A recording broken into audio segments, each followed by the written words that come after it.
What if a small coin that most people overlook could hold a story of American history, economy, design, and hidden value today? Join me as we uncover the untold secrets of the 1974 one dime. The story of the 1974 one dime begins with the long tradition of the United States Mint producing circulating coins that are both practical for daily transactions and symbolic of the nation's history and values. The one dime is one of the most fascinating denominations in American coinage because it represents both economic utility and patriotic imagery. The design of the dime in 1974 was the Roosevelt dime, which had been in use since 1946 and continued to remain the official dime design.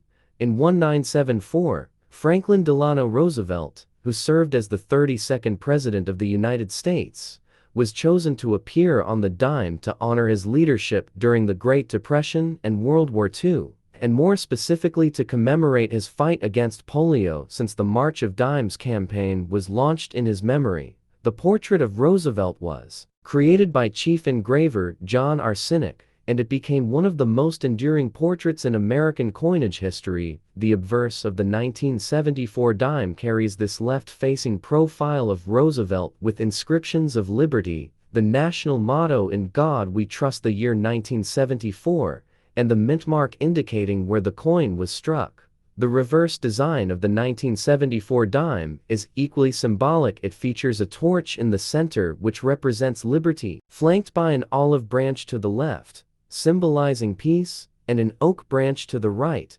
symbolizing strength and independence. These symbols together remind the nation of its ideals of freedom, justice, and resilience. The inscriptions on the reverse include United States of America, E pluribus unum, and one dime. The 1974 dime was struck at multiple mints, including Philadelphia, Denver, and San Francisco. Each mint produced coins with different purposes. Philadelphia and Denver struck circulation coins, while San Francisco produced proof coins for collectors.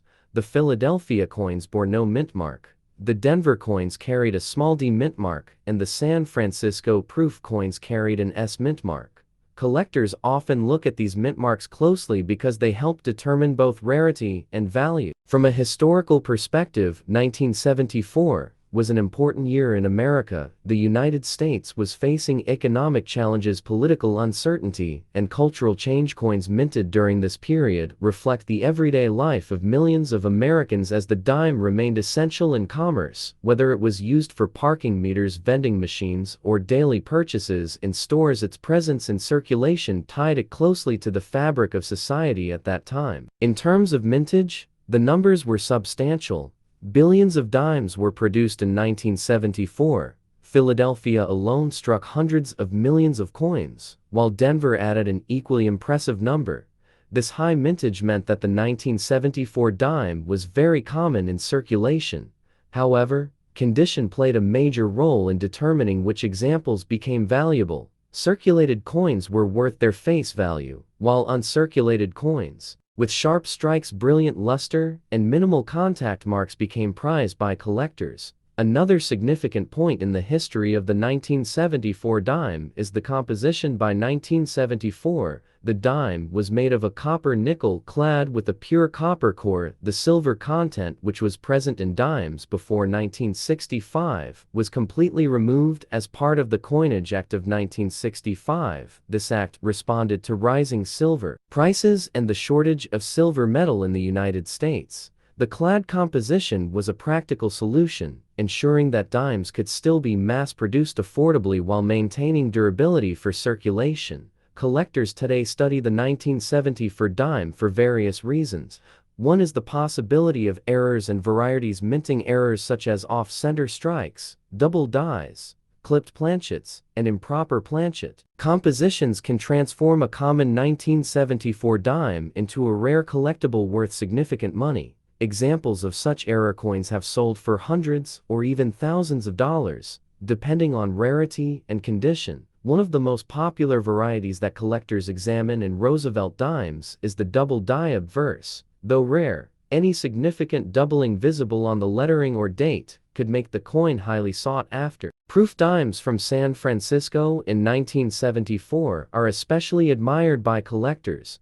These coins were struck with special polished dies and planchets to create mirror-like surfaces and frosted devices. Proof sets containing the 1974's dime are still available to collectors, and depending on their grade, they can be valuable in the numismatic market. Coins graded by professional services such as PCGs and NGC in high grades like Proof 69 or Proof 70 Deep Cameo can fetch impressive prices. The legacy of the 1974 dime also ties into the larger Roosevelt dime series, which remains one of the most collected modern coin series in America. Many collectors aim to build complete sets from 1946 to the present, including all mintmarks, proof issues, and varieties. Within such a collection, the 1974 dime plays a crucial role, representing a mid-20th century coin struck in an era of transition for the nation. Economically, the 1974 dime had a purchasing power much greater than its face value today. In 1974, a dime could buy a small snack or ride on a bus, or even contribute meaningfully toward the price of goods that seem unimaginable at 10 cents today. This inflationary perspective helps explain why the dime was so important in daily commerce, and why so many were struck and circulated so heavily over the years. Another dimension of the history of the 1974 dime is its condition rarity within coin grading. The most common circulated examples grade between fine and extremely fine, with heavy wear uncirculated coins graded mint state 60 to mint state 67 are much scarcer and demand higher premiums. The very highest grades, such as mint state 68 or better, are rare because of the sheer number of coins that went through heavy circulation and contact in bags and rolls before reaching the public. For collectors and investors, the 1974 dime continues to be a subject of fascination. It reminds us that even common circulating coins have historical importance and hidden treasures among them. The small denomination holds the memory of Franklin Roosevelt, his contributions to the nation,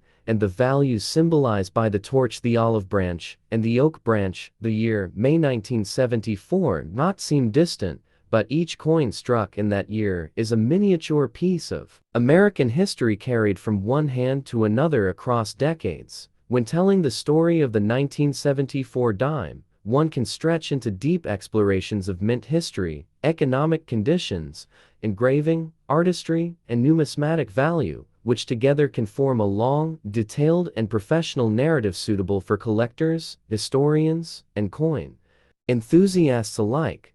The tale of the 1974 dime is not just about a coin.